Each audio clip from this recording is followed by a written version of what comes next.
आज का हमारा जो विशेष टॉपिक है वह है कि भारत विकसित भारत कैसे बन सकता है।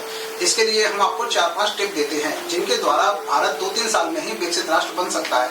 और ये बड़ा ही सरल है, सहज है। इसको अगर मान लिया जाए, हमारे संसद में अगर ये बात पेश करे जाए, ये बिल पास हो जाए, तो हमारा भारत 2-3 साल में ही विकसित राष्ट्र बन सकता है। नंबर 1 है, जैसे हम अपने पास स्विस बैंक में जैसे बैंकें चलती हैं, ऐसी बैंकें भारत में नहीं है, जिनकी मदद से हमारे जो भारतीय हैं वो अपना ब्लैक मनी कहाँ रखें उनको ये समझ में ही नहीं आती। वह स्विस बैंक में भेजते हैं अपना पैसा जमा करने के लिए। अगर ऐसी बैंकें भारत में खुल जाएं तो किसी को भी ब्लैक मनी जमा करने के लिए जरूरत ही नहीं पड़ेगी, वो अपनी बैंकों में, भारत की बैंकों में ही जमा कर सकता है। तो सबसे पहला तो यह काम भारत सरकार को करना चाहिए कि इंडिया में ही स्विस बैंक जैसी बैंकों का निर्माण करना चाहिए।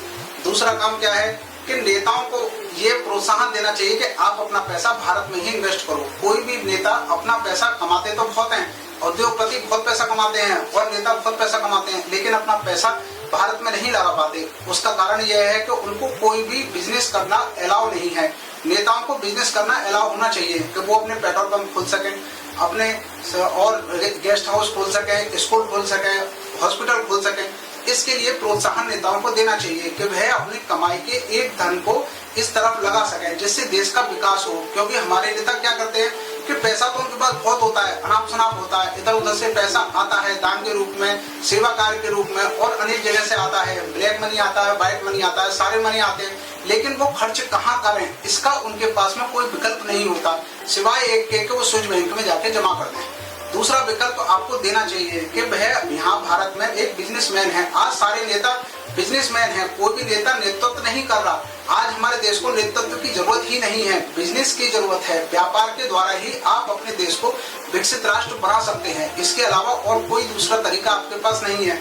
टेक्नोलॉजी और व्यापार दो पर अगर आप फोकस कर लेंगे तो 2-3 साल में ही हमारा देश विकसित राष्ट्र बन जाएगा।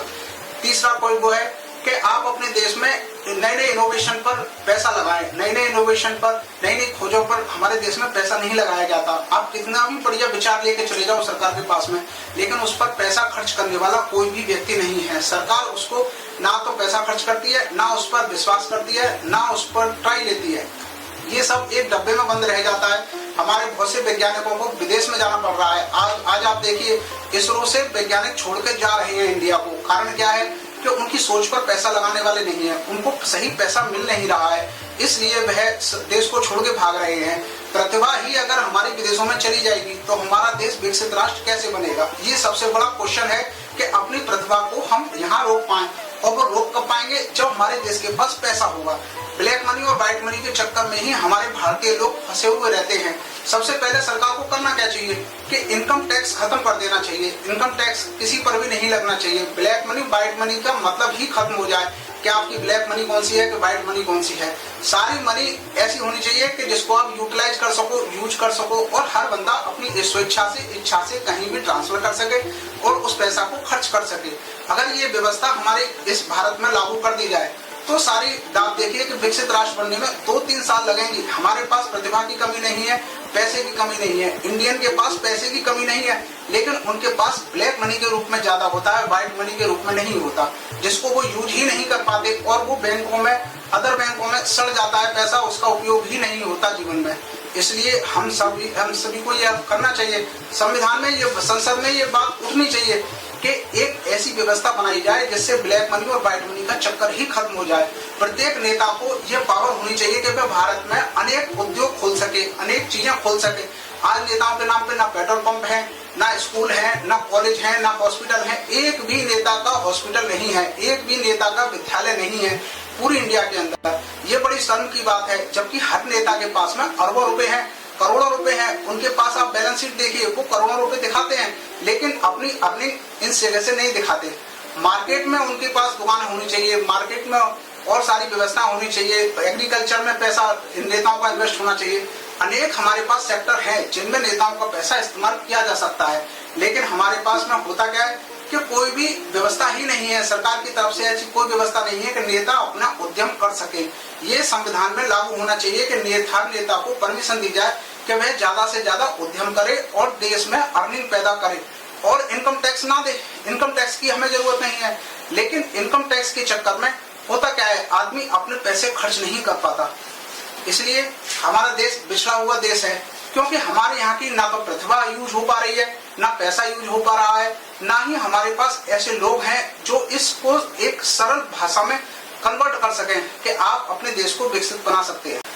आप मेन परेशानी को समझिए कि हमारे देश में परेशानी है क्या। कोई भी सरकार आ जाए, कोई भी व्यक्ति आ जाए, देश से करप्शन को खत्म नहीं किया जा सकता, लेकिन करप्शन को अगर लीगलाइज कर दिया जाए, करप्शन को एक ऐसा बना दिया जाए कि आप एक न्यूनतम पैसे लेकर व्यक्ति का काम कर दो।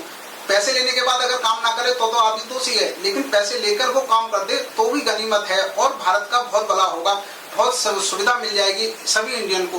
क्योंकि इंडियन पैसा देने को प्राथमिकता देते हैं। वो अगर समझते हैं कि बंदे ने पैसे नहीं लिए तो वो काम नहीं करेगा, और होता भी यही है कि अगर आदमी पैसे नहीं लेता तो काम ही नहीं होता, काम लटक जाता है। इसलिए करप्शन को लीगलाइज करना चाहिए। रिश्वत लेना कोई बुरी बात नहीं है, लेकिन उसका मापदंड होना चाहिए कि आप इतना मिनिमम रिश्वत ले सकते हैं। उसका भी एक दायरा होना चाहिए जो संसद निर्धारित करे कि आप किसी काम के एवज में कितना पैसा ले सकते हैं। इससे क्या होगा कि लोगों में खुशी होगी, लोगों में अपनापन होगा, लोगों में एक दूसरे के प्रति समन्वय होगा।